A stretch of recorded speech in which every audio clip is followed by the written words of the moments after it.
President Donald Trump is currently on his first trip to China and East Asia. The visit comes at a time when America's allies in the region are increasingly anxious about their security, which should rightfully be a major focus of the trip. But it is critical that our economic future with the region also be a key theme of the visit.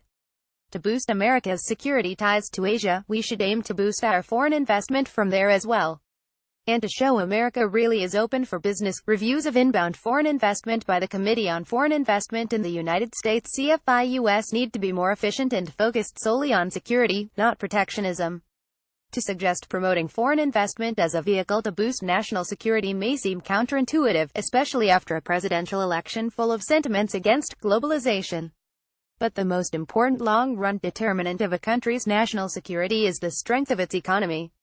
And the facts continue to show the many contributions foreign investment makes to America. In 2015, the U.S. affiliates of foreign multinational companies undertook $253.7 billion in capital investment, which was 15.7% of all private sector non-residential investment. These firms exported $352.8 billion in goods, or 23.4% of all U.S. goods exports. And these firms conducted $56.7 billion in research and development, about 16.7% of total U.S. private sector road. All these productivity-enhancing activities contributed to the 6.8 million employees of these U.S. affiliates, earning an average compensation of $79,040, about a third above the average for all other private sector U.S. jobs. These parent companies also create millions of good jobs at their suppliers. Take Smithfield Foods, for example. The maker of Nathan's famous hot dogs put Smithfield, VA, on the map as the world's largest pork processor and hog producer. In 2013, Smithfield Foods was acquired by the Chinese company Shuanghui International Holdings Limited. Since becoming part of Shuanghui, Smithfield Foods has added more than 1,000 employees and is boosting its investment in the United States.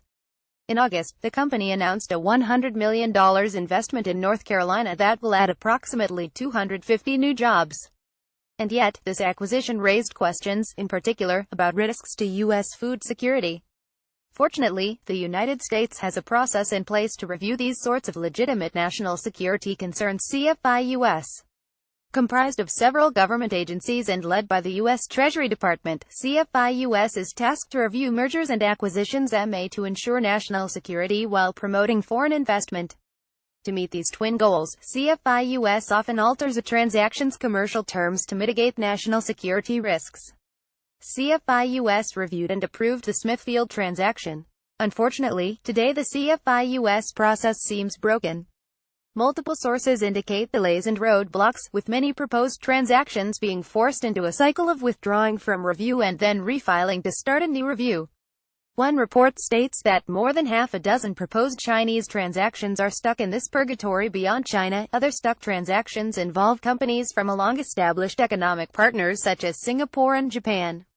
It is unclear whether these problems are being caused by insufficient resources at CFI-US to manage a growing influx of transactions, or by committee members pursuing protectionist aims. Regardless, CFI-US is sending a message that the United States is closed for business, and companies are taking notice. According to Bloomberg, Chinese investment in the U.S. this year has declined 51% compared to 2016 totals. Further, a recent survey from the advisory firm Brunswick Group found MA advisors see Trump and CFI-US as having a large negative impact on foreign investment into America. We strongly believe that CFI-US should reject transactions that threaten U.S. security. The recent rejection of Beijing-backed Canyon Bridge's purchase of U.S. chip maker Lattice is one such example. Yet we also believe CFI-US should seek ways to approve transactions, not reasons to kill them. This is even true when it comes to possible investments from China. Yes, CFI-US should be vigilant in pushing back against Chinese abuses and should reject any and all acquisitions that threaten America's national security. But CFI-US should also welcome investment from Chinese companies that meet Western standards of transparency and business practices and that can have any security concerns mitigated. A strong America is prosperous and safe. Foreign investment helps foster both. We hope that on his Asia-Pacific trip, the president encourages investment from Asia into the United States. We similarly hope that back here at home, the CFI-US process finds a way to work more efficiently. Both these changes would bring tangible economic and national security benefits to the United States.